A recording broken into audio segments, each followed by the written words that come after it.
하나님의 말씀 요한계시록 3장입니다. 요한계시록 3장 19절부터 22절까지 말씀입니다.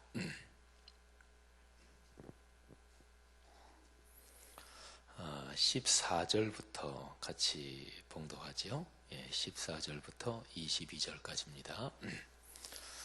소리를 맞춰서 같이 봉독합니다. 라오디게아 교회 사자에게 편지하라. 아멘이시요 충성되고 참된 증인이시요 하나님의 창조의 근본이시니가 이르시되 내가 네 행위를 아노니 내가 차지도 아니하고 뜨겁지도 아니하도다. 내가 차든지 뜨겁든지 하기를 원하노라. 내가 이같이 미지근하여 뜨겁지도 아니하고 차지도 아니하니 내 입에서 너를 토하여 버리리라. 내가 말하기를 나는 부자라 부요하여 부족한 것이 없다 하나 내 곤고한 것과 가련한 것과 가난한 것과 눈먼 것과 벌거벗은 것을 알지 못하는도다. 내가 너를 권하노니 내게서 불로 연단한 금을 사서 부요하게 하고 흰옷을 사서 입어 벌거벗은 수치를 보이지 않게 하고 안약을 사서 눈에 발라 보게 하라. 물은 내가 사랑하는 자를 책망하여 징계하노니 그러므로 네가 열심을 내라 회개하라. 볼지어다 내가 문 밖에 서서 두드리노니 누구든지 내 음성을 듣고 문을 열면 내가 그에게로 들어가 그와 더불어 먹고 그는 나와 더불어 먹으리라. 이기는 그에게는 내가 내 보좌에 함께 앉게 하여 주기를 내가 이기고 아버지 보좌에 함께 앉은 것과 같이 하리라. 귀 있는 자는 성령이 교회들에게 하시는 말씀을 들을지어다. 아멘. 아시아에 있는 7교회에 보내는 구체적인 메시지가 요한계시록 2장과 3장에 기록이 되어 있습니다. 에베소, 서모나, 버가모, 두아디라, 사대, 필라델비아, 라오디게아 이렇게 7교회에 차례로 이제 보내는 말씀이 기록이 되어 있고요. 그리고 지금 같이 봉독한 라오디게아의 교회에 보내는 말씀은 이제 7교회에 보내는 말씀 중에서 제일 마지막 말씀입니다. 7교회들이요 칭찬도 받고 또 책망도 받고 그러는데 빌라델비아 교회 같은 데는 칭찬만 받습니다. 책망은 없어요. 또 라오디게아 교회는 반면에 여기는 책망만 받습니다. 칭찬은 전혀 없습니다. 근데 라오디게아 교회에 주님이 하시는 책망은 정체성이 분명하지 않다 이것입니다. 네 정체가 도대체 무엇이냐? 뜨겁지도 않고 또 차지도 않다. 이 얘기는요, 이 뜨겁다 그러면 뭐 신앙이 뜨겁다 이렇게 해서 뜨거운 게 좋은 거구나. 차다 그러면 신앙이 식었다. 뭐 이거는 안 좋은 거구나. 이렇게도 얼른 생각할 수 있고요. 그러면 뭐 뜨겁든지 차든지 하라. 여기서는 표현이 그렇잖아요. 그러니까 아예 싹 차가워지면 그것도 괜찮단 말인가? 뭐 이렇게도 얼른 생각할 수 있잖아요. 그러니까 그렇게 생각해 보면 여기서 뜨겁든지 차든지 이거는 신앙이 뜨겁든지 신앙이 차든지 그런 얘기로 하면 안 되고요. 그러면 여기 표현에 뜨겁든지 차든지 해라 그렇게 말씀했으니까 아예 차가워지는 것도 괜찮단 말이냐? 이렇게 생각하면 그건 아니잖아요. 그죠? 그러니까 여기 말씀을 뜨겁든지 차든지 이 얘기는 신앙이 뜨겁든지 차갑든지 이런 표현이라기보다도 정체성이 불분명하다. 이것도 아니고 저것도 아니고 뭐 이런 표현으로 봐야 돼요. 우리가 성경을 묵상할 때요. 제가 지금 금방 말씀드린 것처럼 여기에 뜨겁든지 차든지 그러면 신앙이 뜨겁다. 신앙이 뜨거운 게 좋은 거죠. 신앙이 냉랭하게 식어서 찬 거 뭐 이게 좋은 건 아니잖아요. 그죠? 근데 여기 15절 말씀에 내가 차든지 뜨겁든지 하기를 원하노라. 그러면 찬 것도 뭐 괜찮을 수 있단 말이냐 이렇게 생각을 해보면 그건 아닌데 주님이 신앙이 뭐 찬 것도 뭐 괜찮다, 뜨거운 것도 괜찮다 이건 아니잖아요, 그죠?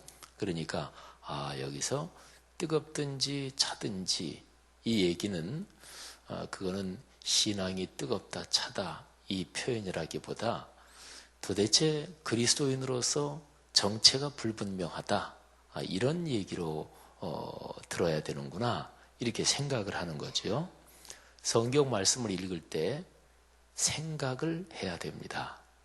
안 그러면 말씀에서 깊어지질 않아요. 신앙이 깊어지질 않습니다. 몇십 년 신앙생활에서 똑같고 그리고 혹시나 실제로 신앙생활하는 이 현실이 그러니까 혹시나 잘못된 목회자를 만나면 그러면 신앙이 완전히 다 망가질 수도 있습니다. 그러니까 분별력이 안 생기는 거죠. 그러니까 꼭 성경을 읽고 묵상할 때 생각을 해야 됩니다. 근데 이 생각은요, 신학적 지식이 많아야 된다든지 또는 지식이 많고 가방끈이 길어야 된다든지 그런 게 절대로 아닙니다. 절대로 아니고요. 그냥 내가 늘 평소에 생활하면서 차분하게 생각하고 그러는 걸 가지고 이렇게 생각하면 돼요. 그래서 성경 말씀을 묵상한다는 게 말씀을 읽으면서 생각하는 것입니다. 이 뜻이 무엇일까?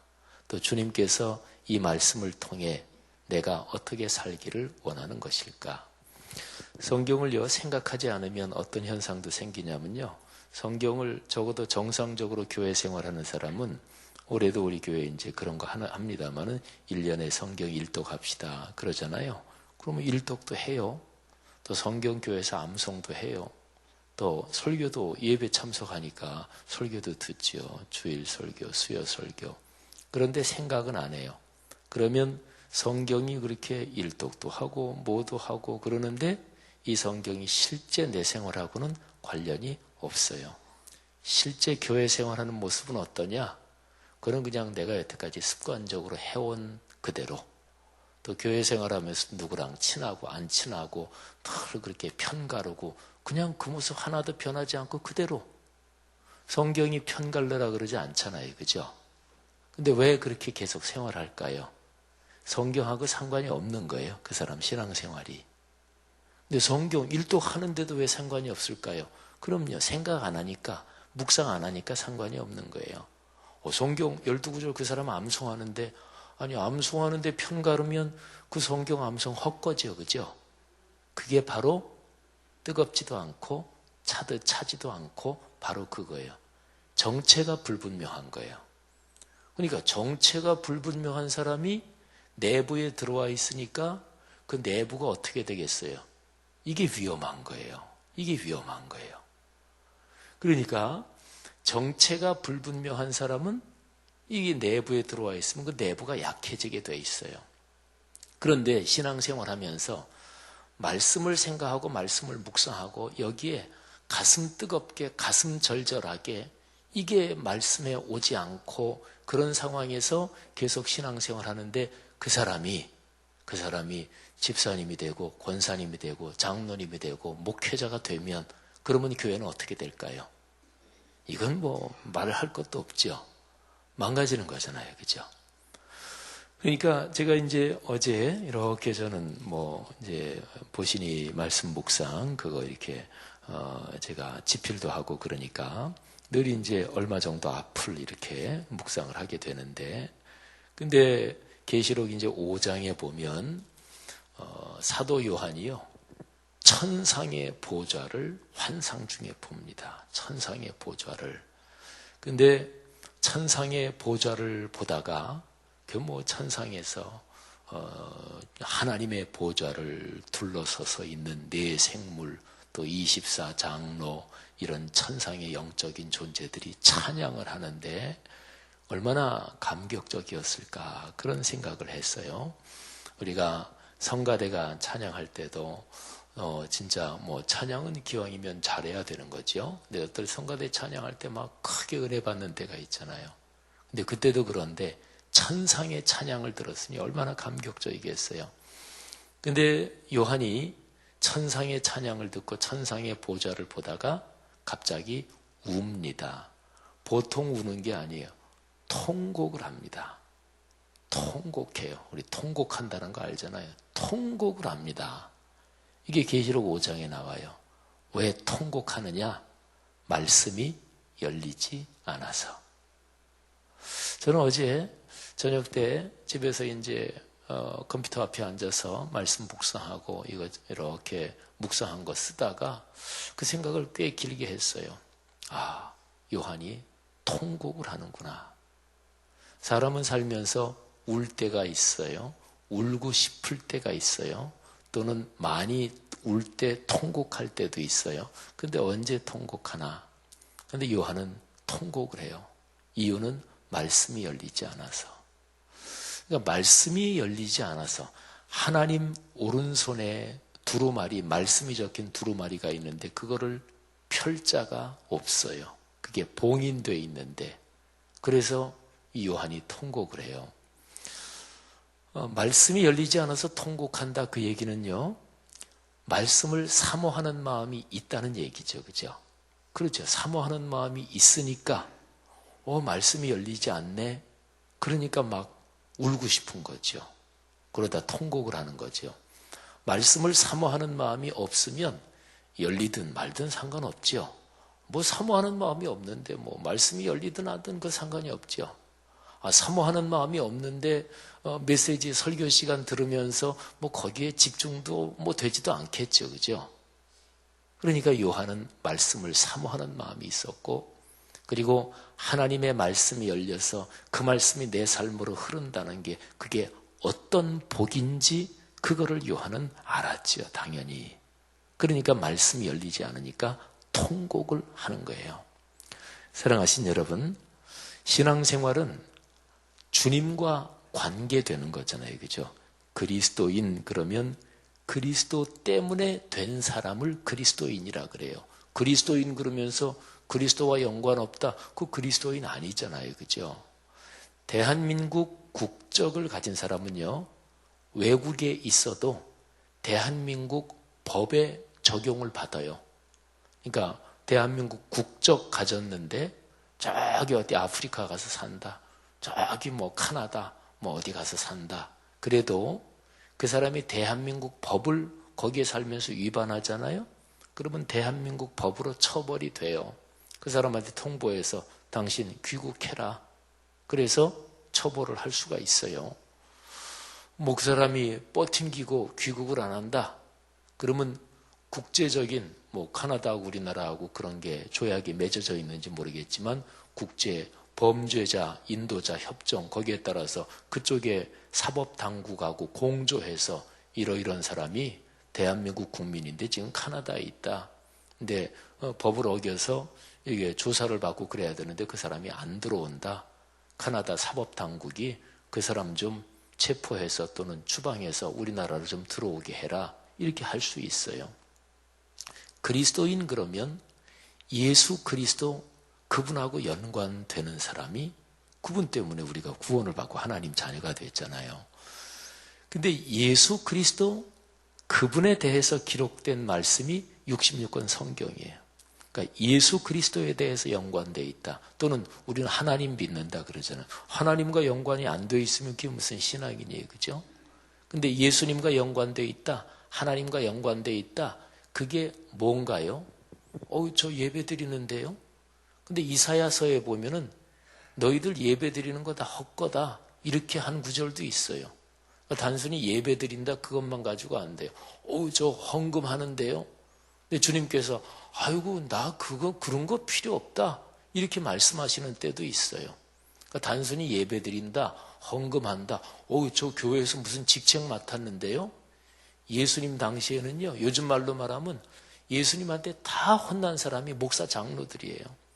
그때 당시 바리새인 사두개인들 뭐 이런 사람들은 요즘 말로 말하면 목사 장로 권사 집사들이에요. 그런 사람이 예수님한테 다 혼나고 외식하는 자들이요, 가식하는 자들이요, 다 그런 거예요. 그러니까 그런 게 상관이 없는 거예요. 그러니까 예수하고 관련됐다, 하나님하고 관련됐다, 그거를 실제로 구체적으로 말하면 뭐냐? 이 성경하고 관련됐다는 거예요. 이 말씀 읽고 겸허하게 듣고 생각하면서 이 말씀대로 하루하루 내가 내 삶을 돌아보면서 이 말씀대로 사는가? 그 사람이 마지막에 하나님 앞에 설 때에 하나님 앞에 상급을 받습니다. 성도 여러분, 오늘 여기에서 라오디게아 교회 주님이 하시는 책망은 사실은 참 이게 깊은 책망이에요. 자, 그런데요, 라오디게아 교회는 책망만 받은 교회예요. 그런데 책망만 받은 교회면 이 교회 주시는 말씀은 다 무겁고 이게 어려울 것 같은데, 그런데 그렇지 않습니다. 자, 여기에 19절 말씀 보면은 참 중요한 말씀이 있어요. 제가 다시 한 번 더 읽어보지요. 무릇 내가 사랑하는 자를 책망하여 징계하노니 그러므로 네가 열심을 내라 회개하라. 아멘. 무릇이라는 우리 한글, 순한글인데 참 이쁘고 아름다운 말이에요. 말하자면 어떤 상황은 언제나 그렇다, 이제 이런 뜻이에요. 그러니까 하나님께서 우리를 대하시는 하나님의 기본 원칙이 있는 건데요. 하나님은 언제나 그러시다는 거예요. 그게 영적인 어떤 원리 같은 거라는 거지요. 하나님이 우리를 대하실 때. 근데 하나님이 어떤 사람을 사랑하시잖아요. 그러면 그 사람이 잘못될 때는 책망하십니다. 징계하십니다. 하나님이 그 사람 완전히 포기하시잖아요. 그러면 책망 안 해요. 안 해요. 징계 안 한다고요. 포기한 사람을 왜 책망하고 왜 징계해요? 그냥 평이하게 그냥 하는 말로 해보면 아이고, 하나님도 당신 자녀들 거두시고 하는데 바쁘신 분인데. 그러니까 우리 설교자들이 우리 신앙생활하면서 그런 얘기 듣잖아요. 설교를 들을 때, 말씀을 묵상할 때 마음이 찔리잖아요. 감사하시기를 바랍니다. 근데 마음이 이게 신앙이 제대로 안 갖춰진 사람은 찔리면 거부해요. 거절해요. 그러면서 설교 들으면서 그런 생각이에요. 저 설교 나 치느라고 하는 거지. 치긴 뭘 쳐요. 자기 마음이 지금 이게 속에서 신앙의 기본적인 자세가 안 돼 있는 거예요. 그러니까 자기가 말씀을 판단하는 위치에 있는 거예요. 그러면 설교를 모토로 들어요. 예배 왜 와요? 혼자 예배 드리지. 아니면 혼자 목사하지. 그렇잖아요. 기본적으로 하나님 말씀 앞에 절대 엎드린다. 절대 순종한다. 이게 신앙의 기본이에요. 거기에서 하나님의 축복이 흐르는 거예요. 근데 이제 제가 말씀드린 것처럼 생각을 좀 해야 돼요. 신앙에 절대 엎드린다, 절대 순종한다. 그 얘기는 어떤 목사 개인한테 어떤 사람에게 절대 순종한다 그 얘기는 아니에요. 그러면 그야말로 어떤 잘못된 교회를 만나서 잘못된 목회자를 만나면 신앙이 성장이 안 되고 거기에 완전히 매여버리고 그 사람이 우상화돼요. 그건 잘못이죠. 그러니까 생각을 해. 말씀에 절대 복종하지만 생각을 해야 돼요. 그러면서 어떤 목회자가 그 사람은 진짜 목사인데 그건 완전히 목사가 아니다. 그런 사람은 따라가면 안 되죠. 성경에도 그런 말씀이 있어요. 판단하라고, 잘 살펴보라고. 근데 기본적으로 어떤 목회자가 또는 어떤 장로님이든 어떤 교회에서 직분 맡은 회장님이든 어떤 종류든지 기독교 지도자가 그 사람 애쓴다. 그 사람 나름대로 진실하다. 이렇다 그러면 그 사람의 공적인 직임 그것 때문에 순종하고 위해주고 아껴주고 그 사람이 선포하는 말씀에 대해서 순종하면서 하나님이 그 사람을 통해서 말씀한다 이런 생각을 가져야 되는 거예요. 그러니까 우리 한국 교회는요 어떤 목회자 개인 그 사람을 우상화하듯이 그 사람에게 꽉 매이는 사람이 있어요. 이게 신앙이 좋은 것 같죠? 그러지 않습니다. 근데 그러던 사람이 자기 자신한테 뭐가 좀 해가 된다. 그러면 완전히 수틀리는 경우 있어요. 그러니까 원래 그게 신앙이 아니었던 거예요. 사랑하신 여러분, 세월이 어지럽습니다. 시대가 참 험악합니다. 이때의 바른 신앙을 유지한다는 게 참 쉽지 않아요. 그런데 우리 교회 신앙의 가장 기본적인 모토, 가장 기본적인 건 뭐냐? 66권 진리의 성경 말씀. 이 말씀 보고 따라가자는 거예요. 그리고 이 말씀은 저도 이제 담임 목사 또는 우리 부교육자들, 여러 목회자들이 애쓰고 최선을 다하지만 그런데 제가 절대적인 성경 해석자는 아니에요. 절대적인 성경 해석자는 성령님, 하나님, 당신 자신이란 말이에요. 근데 그거는 제가 아까 말씀드린 것처럼 진실한 마음으로 주님 사랑하고 주님의 은혜를 진짜로 사모하는 마음을 가지고 있는 사람한테는 성령님이 누구에게나 다 말씀을 열어주셔요. 근데 거기에서 중요한 건 뭐냐? 하나님 말씀보다 더 높은 거를 내 삶에서 두지 않는다. 이 결심이 중요한 거예요. 제가 가끔 얘기하는 것처럼 그 어떤 인간관계, 친소관계보다 하나님 말씀이 더 높다. 제가 이제 부교육자들은 좀 섭섭할 수도 있어요. 요즘은 제가 그런 얘기 거의 안 하는데, 제가 여러 예전에 그런데 제가 가끔 그런 얘기, 나는 여러분들하고 뭐 담임 목사가 부교육자랑 친해야지 그러면 안 친하겠어요?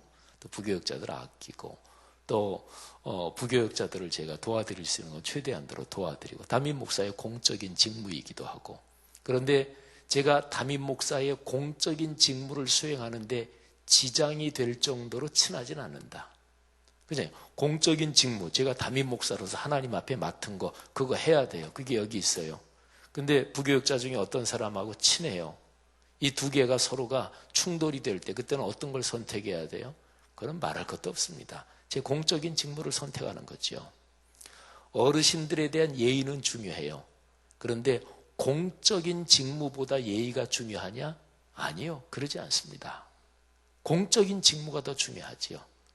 근데 한국교회 신앙은 참 이상한 게 있어요.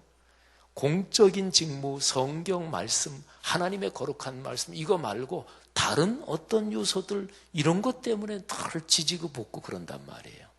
사랑하신 여러분, 오늘 여기에서 주님께서 말씀하시는 거예요. 내가 사랑하는 자, 그 사람이 잘못될 때는 책망해서 징계한다. 그러니까 이런 거지요. 주님이 책망하십니다. 그래서 주님이 그 사람을 사랑하시는 것을 알 수가 있어요. 주님이 징계하십니다. 그래서 주님이 사랑하시는 거예요. 여러분, 이건 놀라운 복음 아닙니까? 만일에 어떤 부모가 자식을 기르면서 자식이 잘못되는데도 잘못되는 것을 모른다. 그러면 부모의 혈통적인 본능적인 사랑, 그거는 참 가상하다고 할 수 있겠지만 부모가 자식 잘못 키우는 거잖아요. 부모가 자식 잘못 키우는 거잖아요. 제가 아주 마음이 아픈 게 저도 페이스북을 합니다만 저는 페이스북에는 개인적인 거는 저는 거의 하나도 안 올립니다. 하나도 안 올리고 시국 문제에 대한 것도 저는 페이스북에 거의 절대로 안 올리고 딱 하나 예외가 벌써 한참 전이 됐나요? 그 문창극 총리 후보자 그거 있을 때 제가 페이스북에 대놓고 한 서너 개 정도 글 쓴 거 외에는 저는 페이스북에 사생활 이런 거는 절대로 안 올리고 시국 문제 이런 것도 절대로 저는 안 올리고. 근데 그 페이스북에 하시는 분들 중에서 자기 개인 생활을 이렇게 저렇게 그냥 아주 자유롭게 올리는 분들이 있어요. 근데 그거는 페이스북은 절대로 사적인 공간이 아니고 공적인 공간입니다. 그러니까 그거는 그런 거 올릴 때 잘 생각을 해야 되는데, 근데 어떤 목회자가 페이스북에 올린 글을 이렇게 전엔가 한번 본 적이 있는데, 근데 어느 조그만 교회인가 봐요. 근데 그 권사님이, 그 교회 권사님 한 분이 뭐가 이게 마음에 안 드셨는지 나 교회 안 나온다 이랬다는 거예요. 그래서 이제 밖에 난리가 원성이 높아지고 그래서 달래느라고 그래서 밖에 이제 그 목사님 사모님이 나가서 얘기를 했던 모양이죠. 그 목사님은 이제 이쪽 안에 있었고, 근데 밖에서 막 큰 소리가 들리더래요. 근데 들으니까 권사님 소리가 굉장히 크게 들리고 자기 와이프 사모 소리는 조그맣게 들리고, 그러니까 목사 사모님이 권사님한테 권사님 미안해요. 아유 권사님 마음 푸셔요. 뭐 이런 거 얘기했겠죠. 권사님 막 큰 소리 쳐대고. 그런데 그 다음 날인가 그 권사님이 또 교회로 와서 뭐 때문에 막 뭐라고 그러더라는 거예요. 여러분, 교회 공동체에서 내 고집을 부리고 큰 소리 치는 사람은 분명히 신앙이 뭔가 잘못된 거예요. 그건 잘못된 거죠. 그러니까 교회 공동체에서는 누구나 할 거 없이 다 거룩하신 주님 말씀 앞에 두렵고 경외함으로 떨어야 되는 거예요. 하나님이 살아계시는 곳이니까. 근데 신앙이 없는 사람한테는 살아계신 하나님이 안 보여요. 느껴지지도 않아요. 그러니까 신앙이 없는 사람한테는 교회가 제일 만만한 곳이에요. 교회가 제일 만만해요. 직장에서 그렇게 큰 소리 못 치잖아요. 그죠? 사업하면서 거래처한테 그렇게 큰 소리 못 치잖아요. 그죠? 근데 교회에서는 제일 큰 소리 쳐. 제일 만만하니까. 사랑하신 여러분, 그게 뜨겁지도 않고 차지도 않은 거예요. 그러니까 정체가 불분명한 거예요. 사랑하시는 여러분, 오늘 여기 말씀 가운데서 참 중요한 말씀 하나 꼭 붙잡으십시다. 요한계시록 3:1-9입니다. 내가 사랑하는 자를 책망하여 징계하노니.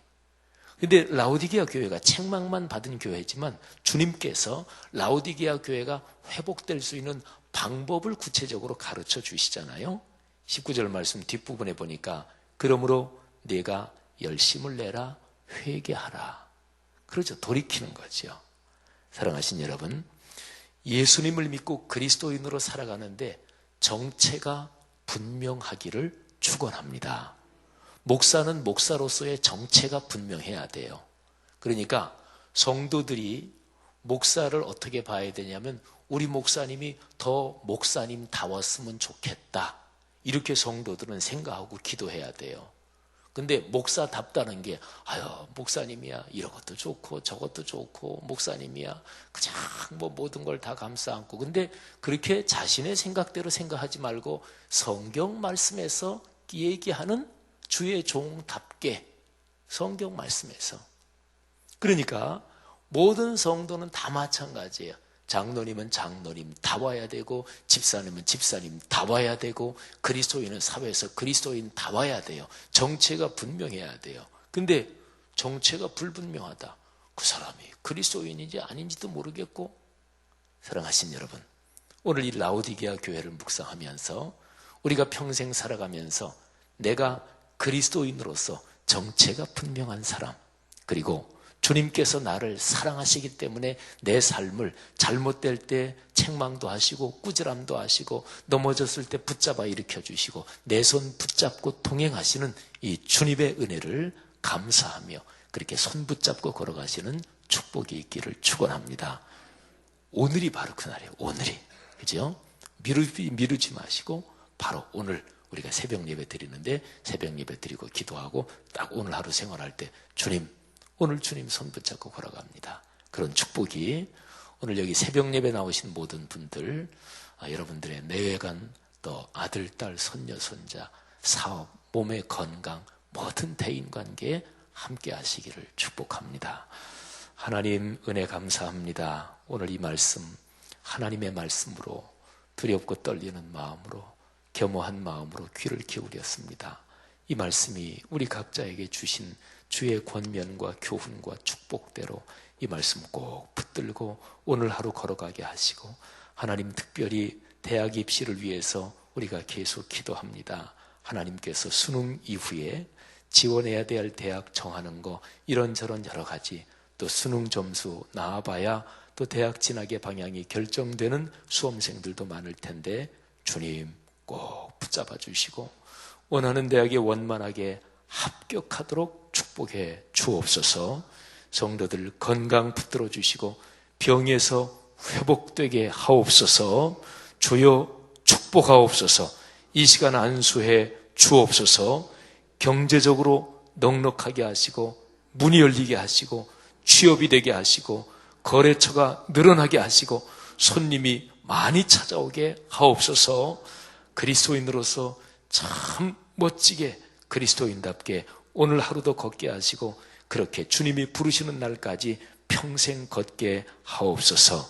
예수님 이름으로 축복하며 기도 올립니다. 아멘.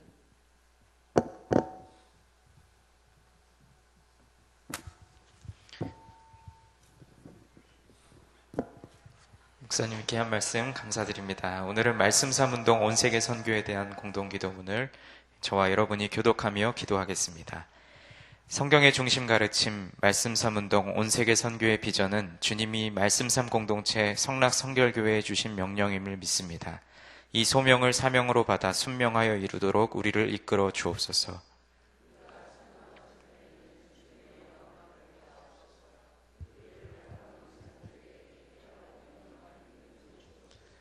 문제를 통찰하는 지혜와 한계를 넘어서는 용기를 주시며 하나님 나라를 위해 헌신하는 사람들을 보내주시어 거룩한 영적 부흥을 함께 누리고 나누게 하옵소서. 아멘. 주기도문 하시겠습니다.